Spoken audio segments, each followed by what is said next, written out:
Hi, boys and girls. So good to be with you this evening. I'm glad we get to spend this time together. I just got off another meeting, so I am so glad that we got together at the right time today. So I have something to talk to you about, of course, because it's Thursday. And so Thursdays is the day that I give the message. Today's message is called, Is God Still There When I Turn the Lights Off? Hmm. Is God still there when I turn the lights off? Now, in the book of Psalm, we're going to look at that together. In the book of Psalm, this is a very old Bible, but if you turn to the middle of the Bible, oh, see, that was just very lucky. I turned to the book of Psalm and see where it is in the Bible. And we are going to be talking about Psalm 13 today. And that is a story about when, you know what? Let's start it this way. Have you heard the expression, time flies when you're having fun? Have you heard anyone say that to you before? Well, I think that's true. When you are having a good time, and let's say you go to an amusement park and you're going on roller coasters and you're just having a great time, and then all of a sudden the day's over. You were having so much fun, you didn't even realize how quickly the time was going by. And that's what that means. Time flies when you're having fun. So let me talk about this and then we'll go back to the psalm and I think you'll understand it a little bit better. So I have my notes right here.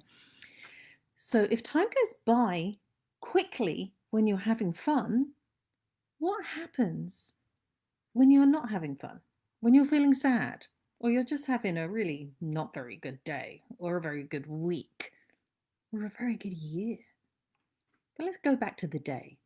If you're not having a very good day, do you think time goes by as quickly or does it go by in slow motion? Sometimes we can find ourselves, if something bad has happened and we're feeling really icky, we can find ourselves feeling sorry for ourselves, thinking, when is this going to be over? When are good times going to happen? Oh, goodness, looking at the time, why am I still feeling like this? Why can't I have a good time, a good day, instead of having a bad day? Well, everyone experiences disappointment to some degree. Everyone finds disappointment or upset or something during either the day or during the week. There's bound to be something that crops up that you're not happy about. Now, in Psalm 13, now I'm going to give you some more examples. David shows what it means to trust God when times are not good. Because it's so easy to be thankful when times are great. But if times are not good, people don't always think about turning to God. Sometimes people just get fed up and try and do their own things to make the situation better, when really turning to God is what makes things better. And I'll give you some examples. So, can you relate to any of these, boys and girls? I'll give you 3 examples. So the kind of feeling, the kind of day that you could be having. Let's say you're having a tough time, because really we don't know in the Bible, in the book of, in the Psalm 13, David is really sad and he's crying out to God, saying, God, look at me, hear me, listen to me. I'm having a really tough time. Why aren't you listening?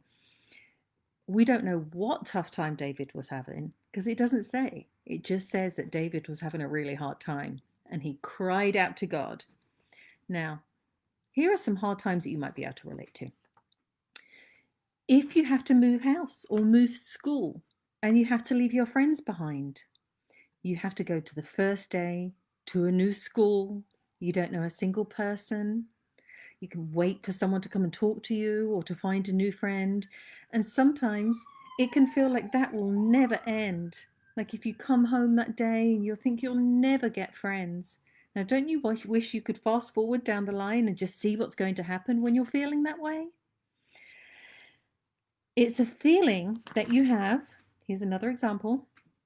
When they give out the jerseys, like the football jerseys, if you've been picked for the team and you all sit around and the coach is giving everyone a jersey to wear to play their football in, and then you suddenly realize he's given out all of the jerseys and you didn't get picked.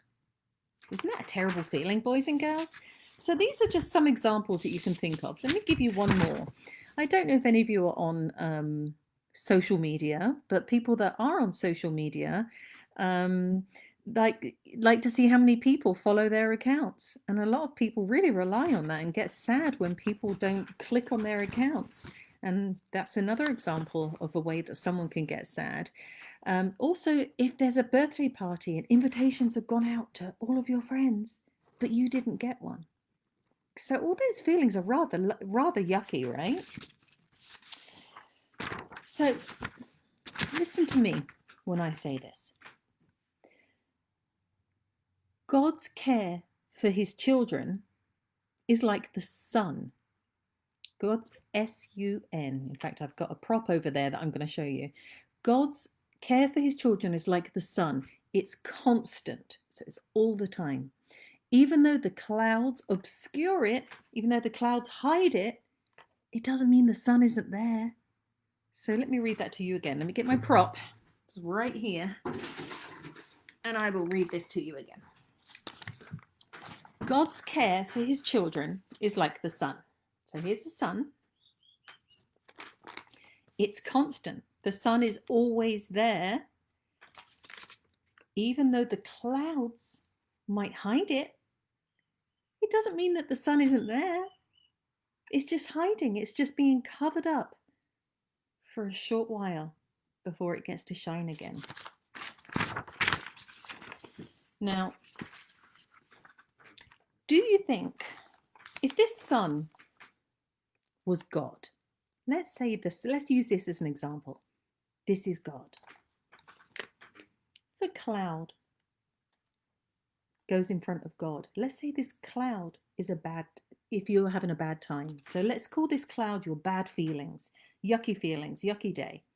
This cloud comes over and covers the sun. Can you just see your bad feelings? Or do you reach out until you can find the sun behind those bad feelings? Now, it says in the Bible, God says in the Bible, I will not forget you. And he's talking about you.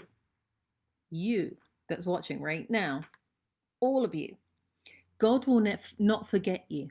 See, I have engraved you on the palm of my hands. What does that mean? It means that you are part of God. God will never forget you. Never forget you. So when you are having that bad time, don't ever think that your bad times can cover up God and God will go away. Because you are engraved on God's hands, on his very hands. He made you. He made this world. So he will not forget you during bad times. So sometimes it seems like God moves really slowly. So if we're having a really bad day, if we're at school and people are making fun of us, or if we're in trouble with our parents and our parents say, go to your room, you're not coming out because you've been really naughty. So doesn't it seem like God can move so slowly sometimes?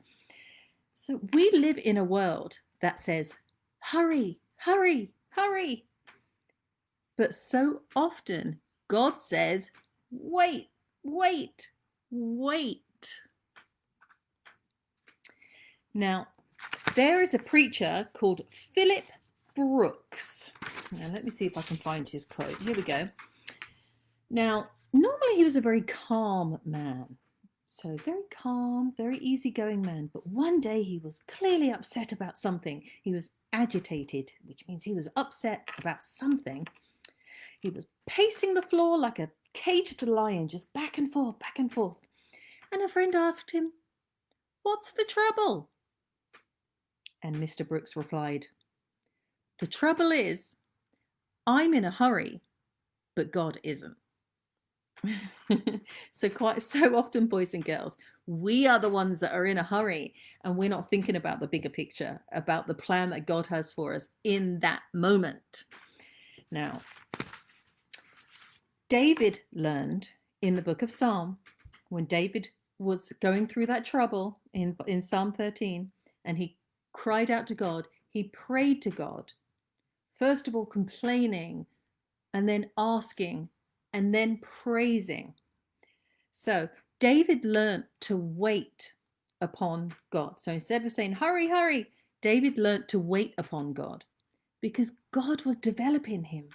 God was growing David in that time of need, because we don't always grow just in good times, boys and girls. We also grow in bad times. We learn things. It might take a long time for us to understand, but we learn things. So, a lot of Christians wonder why God isn't using them in some big, mighty way. But a lot of the time it's because when God doesn't seem so close to you, so glorious, if you are having a bad time, a lot of people turn to the rest of the world to try and get rid of their bad feelings, or they might read a book to help them out, or something like that.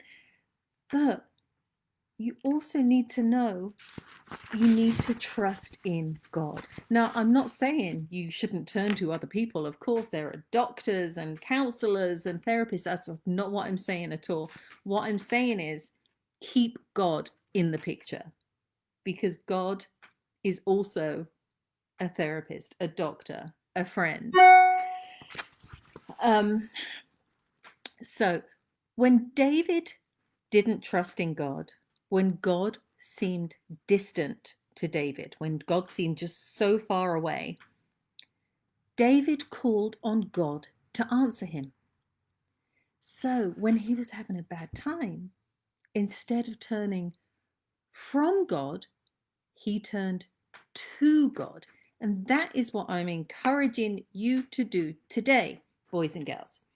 If you have a bad day, hour, minute, whatever you're going through, because each of us has something that we're going through, each of us.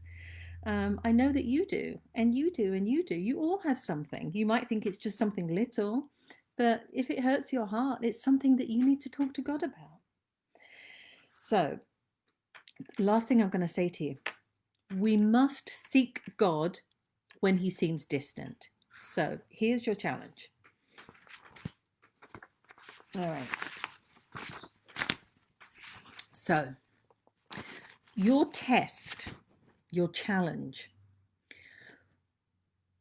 it's not, you don't seem as challenged when you're having good times, like I said before. It's so easy to praise God for those good times. But in hard times, that is when you need to turn to him. So, if you want to show people your faith, if you want to show people that you are a Christian, that you believe in God, what's the best way to show it? If you think, oh, if we could just show them how I feel, they will know how amazing it is to enjoy a relationship with God. Now, wouldn't that be so easy if you could just let people know how it feels to love God? Well, that's not possible unless you're a superhero. You can't just project your feelings directly into somebody's heart. So, what will impress people that don't know God yet, but they're looking to you because they know that you know God and you have a relationship with God, that you pray, that you know that your name is engraved on God's hand? People turn to you and they're looking at you. And they're looking at you to see what you do in hard times. Now, what will impress them is when you are experiencing hard times, you are still able to discover that God is teaching you and that you can trust him, not only with the lights on, but the lights off. Because even when the darkness covers the sun, It's still always there. Just like when the lights are turned off or on, God is still there. All right, boys and girls, last words to you. Trust, and then you will rejoice. That seems like a grown-up saying, but think about that. And if you can, if you're watching this video on record, rewind it and write that down. Trust, and then you will rejoice. Okay, my boys and girls, I love each and every one of you. I hope you enjoyed today's message. I'll be back on Tuesday with a craft. I've got so many autumn crafts that I'm so excited to do every Tuesday with you.